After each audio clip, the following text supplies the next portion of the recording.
Hey everybody, welcome to Crimes, Killers, Cults, and Beer. This is episode 4 of the new CKCB Features series. And with me today, we are proud to have Mack Maloney, the author of the book, How to Dump a Body at Sea and Not Get Caught. It's a great book. How's it going, Mack? It's going good. How you doing? I'm doing good, and it's always good when I see a guest, raise a drink to his lips. So, cheers, buddy.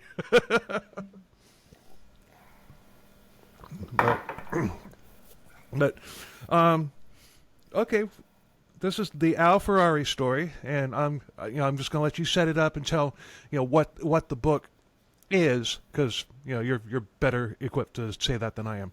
Okay.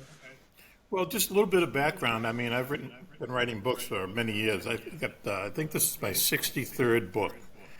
But all the other books before that were military fiction and science fiction. And Nice. so just had this opportunity it was a new publisher, and they we signed this multi-book deal, and one of them was a book TBD, that's like to be determined and so on.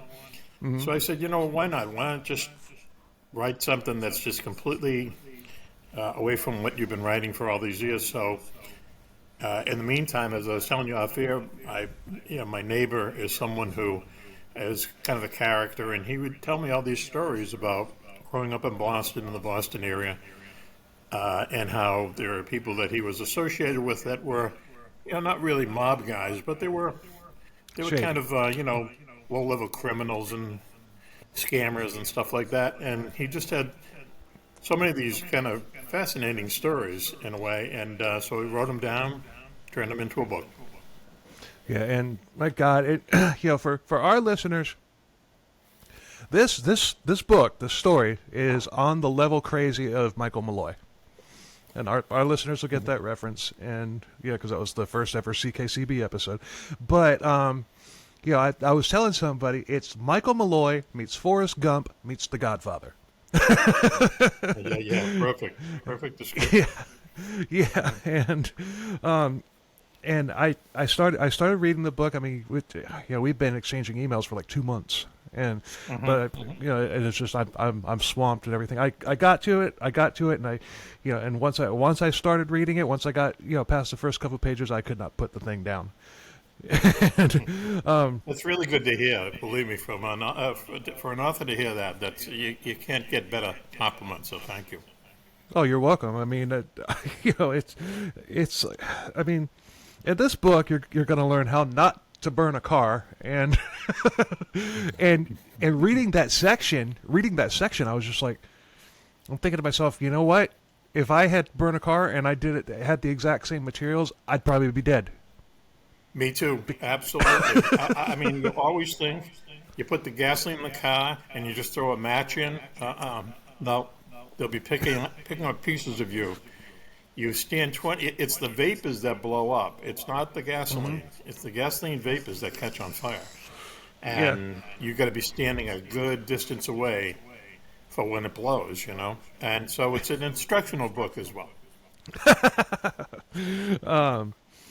But it's just this guy Al Ferrari, and I'm assuming that's not his real name. No, it's close, but no, it's not his real name. No. Okay, no worries. But he's a guy who's just like, it's like he's the living embodiment of if life gives you lemon, make lemonade. Because Right, exactly. because he's been thrown an awful lot of lemons, and some rotten lemons too, and he always managed to make sweet lemonade out of everything that came to him. I mean, it's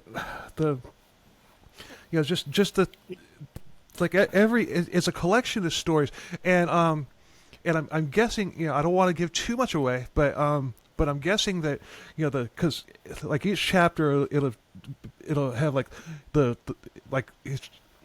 the police officer Steve Bruce is talking to reporters and whatnot. So I'm guessing that this is during the time where he was MIA and presumed dead.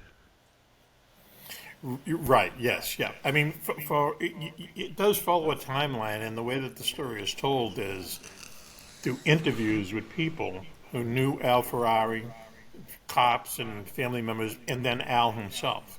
And the idea is that they taped all these things over the course of the few years that this book takes place, and then at the end of it, someone sat down and transcribed the interviews and turned them into a book. So the entire book is based on interviews with these number of people, and through those interviews, hopefully get to learn the story. Right. Okay. This guy battled pirates. This guy, Yes. this guy, this guy survived a shipwreck. Right. This guy got dressed down by a parrot. Prison. Survives Right. prison. Yeah. Yes. Exactly. Oh, and that whole prison, that whole the prison stuff is crazy. Yeah. Yeah, I'm going to say the prison stuff is crazy. There's no doubt about that. It's just really out there, and it's based on real stuff. Just don't go to prison is really the moral of the story. But if you're going to go, like the thing about Al is we put on the side of the book, wrong place, right time. That's his thing. Wrong place, right time, and he's just able to make the most out of these really weird situations that he got himself into. Yeah, and it wasn't really that he went looking for it. It's just they kind of found him. Right. Yep. Yep. And it's like, I was, I couldn't put it down. And there were parts of that book, like toward the end, where, like I said, I alluded to earlier, where he was presumed dead and everything. And I even kind of got emotional a little bit. I was just like, no. Oh, wow, good. Great to hear. Good to hear. I can bring out, and we were talking off here how we don't want to, ruin it for anybody or ruin the plot. But if I could just talk about one scheme, there's a bunch of them in there. But just one scheme, and you kind of get the flavor of the book, and that's the whole thing with Sears Roebuck and the tools. Oh, yeah, that was great. And I've worked in a Sears, so I'm familiar with the barrel. Okay, okay. So here's how it worked. So Craftsman, Sears, a long time ago, had Craftsman tools, and they were known to be very, very good, and so good that you'd get a lifetime guarantee on the wrench or the drill or whatever you bought for Craftsman. And you could walk into any Sears without a receipt and say, this is broken, and they'd give you a new one, no questions asked. That was their thing. And it made everyone think that these are great tools. Well, they were good, but the thing is that they weren't really good. They weren't all good. So the people that would bring them back, especially these stores in Boston, and Sears, when I had heard of this, I always thought, Sears just takes the tools and they refix them, they refurbish them, and they sell them. No, they send them to China and they melt them down to make other things. Right. So the truck drivers who were involved in moving the returned Sears tools from Massachusetts to California started stealing the broken tools. And what they would do is they would sell them half price at yard sales.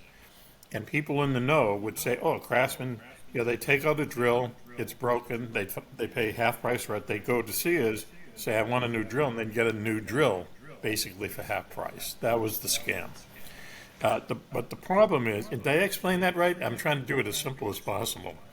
Actually, you know what? The way you explained it made a lot more sense to me, and that was because I was reading, I was reading it, and getting interrupted, like because I when I do my reading, I'm in the truck when I do it, and so it's like, okay, the way you just explains it makes a lot more sense than what I interpreted it to be. Okay, and it's like So what they did then was, I was going to say, so what their downfall was that Sears eventually realized that there were 50 barrels of these quote unquote broken tools leaving Massachusetts to go to California, and all of a sudden there's 20 barrels.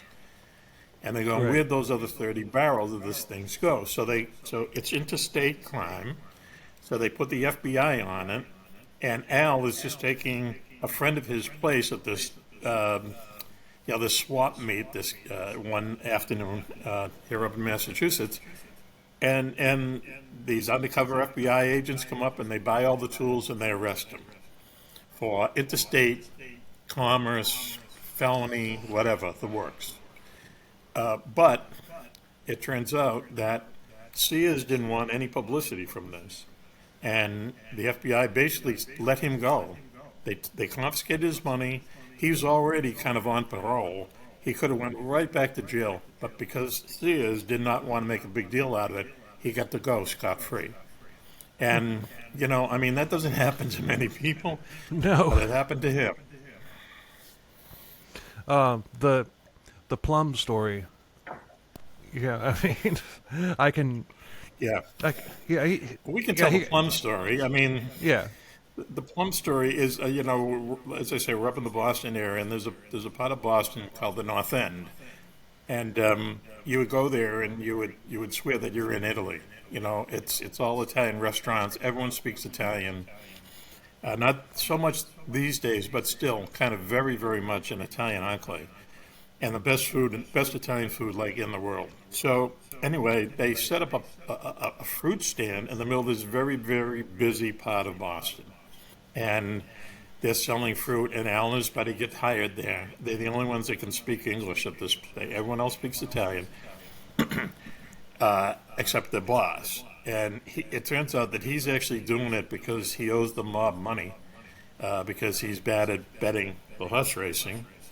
And he's turning over a vig, 10% every night of the fruit stand to the mob. It's kind of funny even me talking about it now.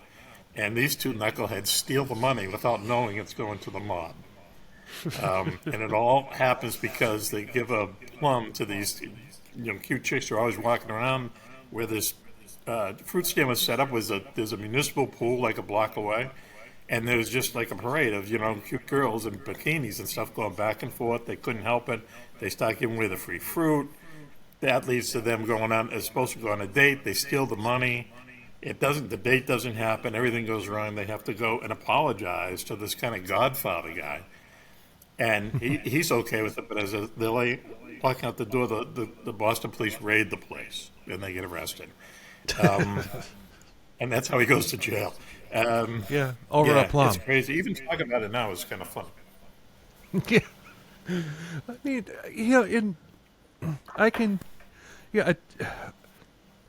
I've had a very interesting life myself and everything, but I've never, it's just, I've told various things to people and everything, like, wow, you've had a very interesting life, and I have. Mm-hmm. I mean, I could actually write a book about, the crazy life of an average nobody, but and I was actually considering doing just that, but but it's just I've found myself in a lot of crazy situations, but it's just like if he's number if his life experiences is 10 on a scale of 1 to 10, I'm a 2 or a 3. Me too.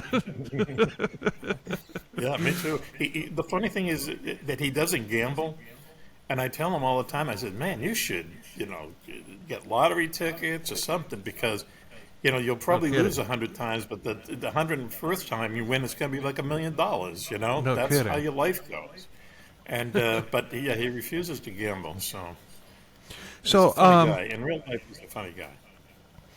So just on the back, okay, I'm just going to read the back cover of the book real quick. Mm-hmm. Follow Hollywood sensation Al Ferrari on the true crime odyssey as he navigates the tough urban environment of Greater Boston in the late 1980s. Meet Lonely Larry, Crazy Louie, Jumbo Zal, Pete Pistol, the Plum Girl, who we just talked about, as they help Al along the way to stardom. In this book, you will learn how not to burn a car, which we've already talked about. Well, we touched on it. How to turn a Celica into a Rolls Royce. No joke. How not to rip off Sears, which we just talked about, and how to really piss off the mob. Right. But then it says soon to be a motion picture. Is that? I mean, is there a word on this? Because I want to see the movie. Let me just say, there's no word on it, no definite word on it yet. Okay. I've been involved with these things before, and there's never any definite word on it until you actually like sign a contract, and even then, you'd be reluctant to talk about it. But there's no definite word. Let me put it that way. That's probably the best way to put it. Well, I've been saying for years that that Hollywood needs to stop rebooting old films and just go to the bookstore. There's thousands of books in there that would make great movies, and this is one of them. Right.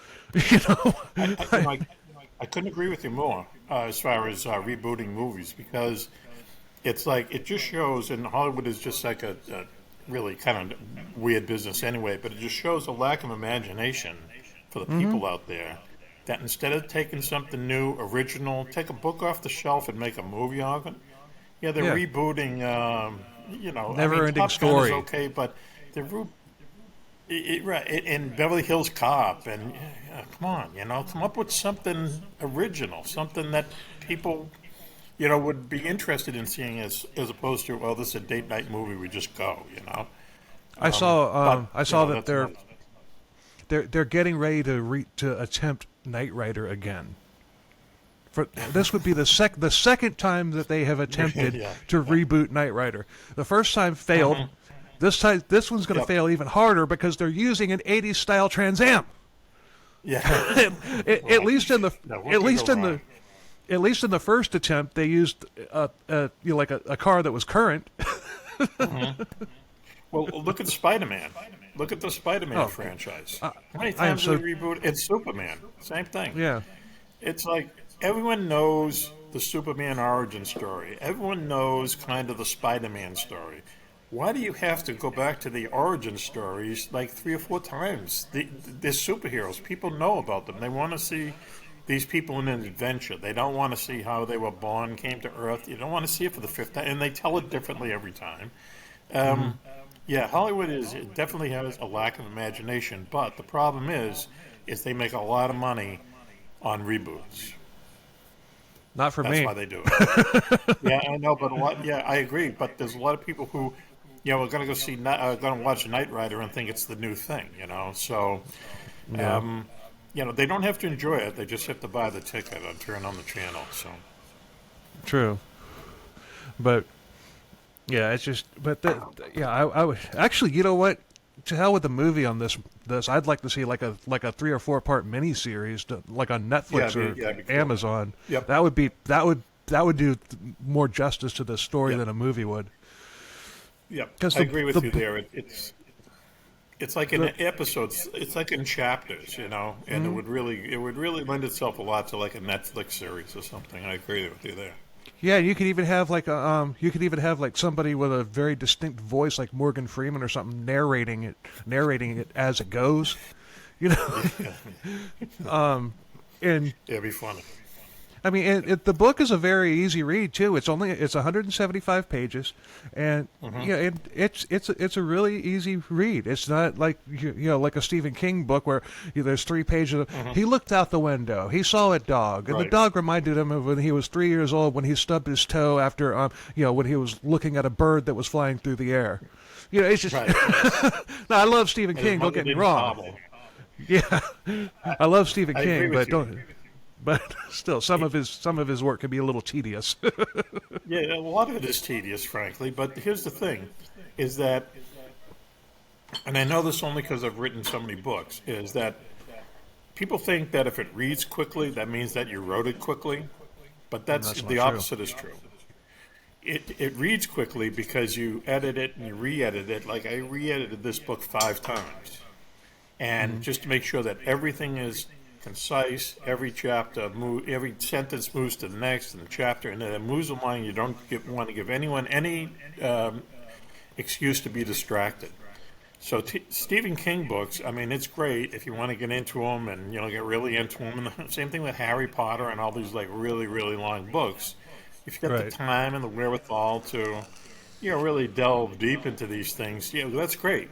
They're not the books for me. And yeah, I just like something that tells a story and reads really quick. So when you said it reads really quick, once again, that's a real compliment to an author. I, you know, and, okay, this is just I'm asking this question for personal reasons. How, I mean, when you were writing, and I have two books that are in the work, one fiction, one nonfiction. Okay. And and I'm busy and everything, so I'm not able to like sit down and dedicate. I need to sit down and dedicate like an hour to one book a night, an hour to the other book a night. I need to do that, and I just haven't gotten myself in that mindset. Is that normal for a new author to experience? Yes. I mean, what happens is when I started, I was working a full-time job as well. And, but see, I was lucky because I was able to sign book contracts from the beginning. And there's a difference is that if you're writing a book on your own, then it is your own. But if you're writing a book because of a contract, you're writing it, I hate to say it, but you're writing it as a job for the money, but you also have a deadline, which means that you have to kind of train yourself to be disciplined enough to sit down, 7 in the morning and just, type away, until it's 7 at night or even longer. And it's hard to do every day. It's hard to do, Yeah. and it's hard to do when you have a job. But the thing is when someone's paying for it, that is your job. Right. It's like I going get to that. the office for 8 hours and you just happen to be, writing, fiction or whatever. So having the incentive of actually having a deadline and money behind it, to me, that's the only thing that works. But for other people, as you say, you have to dedicate a weekend. Just put everything out of your mind, try to get away from everything else, and just sit there and type it and realize that what you're typing isn't going to be the finished product. It's the first Right. of it.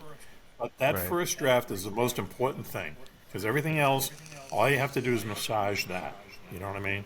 You're not writing whole chunks. You're just making it more readable, making it more concise. But I agree with you. Doing it with having a full-time job is very, very tough to do. Yeah, and a full-time podcast. Right. Yeah. Right. And especially these days, everyone's got more than one thing happening. So, Yeah. but if you And like it's the just book, if you the time that I have, that I could be writing, I'm writing episodes for the podcast because I release every week. It's like this. Yeah, This right, sure. I don't have a script for this. I'm just when I do interviews, I never have a script. But when I cover serial killers and stuff like that, I have a script, and I'm Right, writing sure. that.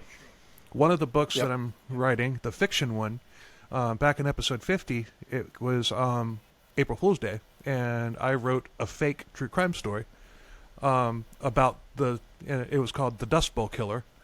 It was about a serial killer that operated under the cover of the Dust Bowl. And Yep. Sure. Good. Yep. yeah, and I had an author, is a friend of mine. He he's got turned on to the podcast and everything, and he was. It's like, oh, I love this episode. I love that episode. Which episode do you recommend? I said, oh, take a listen to episode 50. I'm setting him up, obviously. I get a phone call one night about 1 o'clock in the morning, and the killer's name is Thaddeus Morton. He's like, I get a phone call at 1 o'clock in the morning, and he's like, you Thaddeus Morton motherfucker. he's like, you had me. It's like, when you said April Fools, I made the whole thing up. He's like, I couldn't freaking believe it. I was like, fuck, you asshole. And he's like, dude, you really need to make that a book. He's like, you've already done the heavy lifting. All you have to do is Yes. fill it in. Yeah. Yep. That's one of them, and the other one, the The nonfiction filling one. in part. I'll just say that the filling in part, what you just said, see, that's the fun part. Once Yeah. you get that first draft out of the way, and you know how the story's going to start, middle, and end, then the filling in part and making it really readable and stuff. That's the fun part to me. But the writing of the first draft, it's like writing, a 500-page term paper in high school. It's a drag. It's a nightmare. It really is. But once you get that done, it's a lot easier after that. Right. The nonfiction book is like my childhood. I was raised in a religious cult. So, yeah. Oh, really? Oh, wow. Yeah, so, yeah. That's a hot topic there, dude. That's a very hot topic. It is. And, and I'm doing, we covered that in episodes 10 and 11. I told the story in a nutshell, but the book is going to be like everything. And that's rough. I've got on that one, I have probably about 25,000 words at the moment in like Really? 4 chapters. Yeah. But I still have a long way to go. But if you had if I could give you some free advice, I would concentrate on that one, because the difference is that in the publishing world, there's editors and there's publishers who are interested in fiction and nonfiction, and then they're interested in different kinds of fiction and nonfiction, right? So, but anything that is nonfiction and true to life, something like that compels people to read it, like being in a religious cult, and I'm assuming you escaped or whatever. Well, it folded, and I basically just People love that kind of stuff. They really do. So you should finish that book and really kind of bring it to the attention of someone who can really help you out on it. Yeah, that's the plan. I just got to find the time to do it. Let's get back to Vic, or Al, not Vic. There's another author that we've had on the show named Vic Ferrari. So, oh wow, yeah, maybe they're related. And Vic Ferrari is a pen name, but he was yes, he was a NYPD cop, and he writes like humorous books about his experiences and and the NYPD. He's a character. In that. Yeah, cool. Yeah, love the guy, but I'm trying to think if there's another segment of this that we could talk about that. It's just okay. Here we go. Without giving too much away. Go ahead. After he was presumed dead and all that stuff, he winds up with this hustle that's making him a lot of money. Right. Yes. Yeah. And then one day he just gives it all up because he misses his wife. Right. Yeah. And it's just like, yeah. Why else would you give it up? I mean, he really kind of reaches his dream of a scam that is working, or a scheme that is working beyond all expectations. And it's kind of like, wow, well, what can change this? And he hadn't seen his wife for a long time, and he missed his wife, and that was it. And just knowing, Al and his wife, as I do. Hold on. When she read that part, she said to me, "Wow, you're telling everyone our life story here." Say that again, because you kind of cut out there for a second. Okay, like knowing Al and his wife, as I do, the real life Al and his wife. When his wife read the book and she got to that point where Al comes back because he misses her, she said, "You're telling everyone our life story here," So it kind of hit a note with her too. And he was coming back knowing that he would be going to prison. Right, going back to prison. Yeah, back to prison. That's yeah, love. That's love, baby. Yeah, and I'm not gonna talk about the grand finale of this because right, yes. Yeah, but it just the ending. It's just like the whole roller coaster through the entire book. What happens at the end is like a whole nother level of like what what are you doing to me? Yeah, good. I'm glad to hear that, Irene. No, this book is very well done. I really really enjoyed it. I appreciate that. And I mean, I don't want to give too much away. Is there anything else in here that you think that we can talk about without really? I want my listeners to go buy the book. Right. Yeah. I mean, it's as you said, it's just chock full just weird stories and funny stuff, and stuff that happened to this guy, and but also his friends, and his friends are involved in it. And I think the best thing was, we get a lot of reviews on Amazon, and what a lot of people say is that he's kind of operating outside the law, but he's not a bad guy. You know what I mean? Nah, I didn't. He's not a criminal, really. His heart's in the right place, and that makes him a compelling character. It's kind of like, it's just like, like I said before, if life hands you a lemon, you make lemonade. It's just like he winds up in these situations. Not that he was looking for the situation. He winds up in the situation because it happens, and he makes. He does what he has to do, and he makes the best of it. Right. That's how we all should be. Indeed. You mentioned Amazon reviews. I should have thought about this. I'm going to go ahead and pull it up. I'm just curious what people are saying. Sure. Okay. So many 5 stars. 4 stars, 5 stars, 5 stars, 5 stars, 5 stars. In fact, on the entire first page, 85% of it is 5-star, 10% is 4-star, 3 stars 5%, 2 and 1 0. No 2s, no 1s. Just get that one person who give us a 3. We'll take care of him. We'll send some of Al's buddies after him. Right, exactly. But fast-paced, funny, well-written. This book is a page-turner that will keep you on your toes. That's sentiment that I already said. Thank you.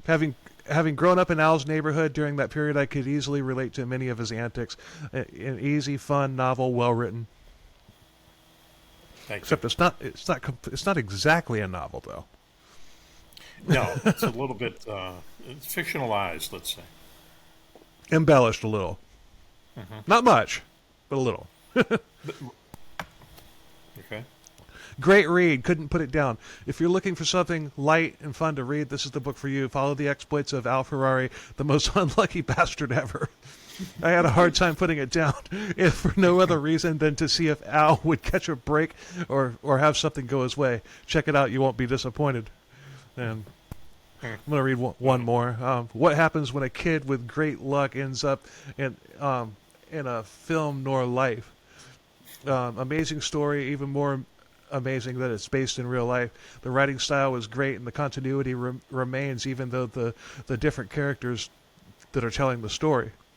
That's what I was talking about the like the reporters or Officer Bruce or whatever. Right. It's like I love it when the book has me saying, well, maybe I'll read it. Maybe I'll read just one more chapter. Yes, good to hear. Yeah, nice. I mean, I usually don't read any reviews. I do see how many stars we're getting, but reading your own reviews is. Oh, I know it's not something.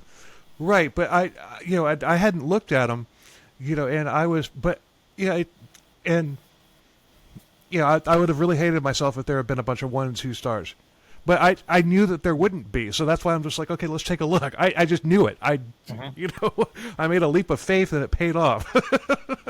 I'm glad to. Thank you very much for doing that. I appreciate that too. But I mean, I read the reviews on the podcast. We have this 1 star, and she said that we were boring and monotone. And I'm just like, do I sound monotone to you? No, no. That just means she's boring and monotone. Right, and we made fun of her. I was like, we when we did the outro for the story where we read it, we were like, thanks a lot for listening. We hope you enjoyed it. A taste of our own medicine. But hey, listen, it's always good to have an enemy, though. You know what I mean? Oh yeah. If you get all good reviews, then it's like, well, what's to it? But if you have someone out there who really dislikes you and is like on the case, it's just as good as a 5-star review. In many ways, because people will then say, well, what's so bad about this? And they'll read it and they'll like it, or they'll watch it and they'll like it, or they'll hear it and like it, and it's not always a negative thing. Oh, I know. Well, but still, if we get a 1-star review, we're going to roast them. Oh yeah, well that's their they're the ones who pulled the pin on the hand grenade. So Exactly. But my God, I would like to. I don't know. I'd like to meet Al at some.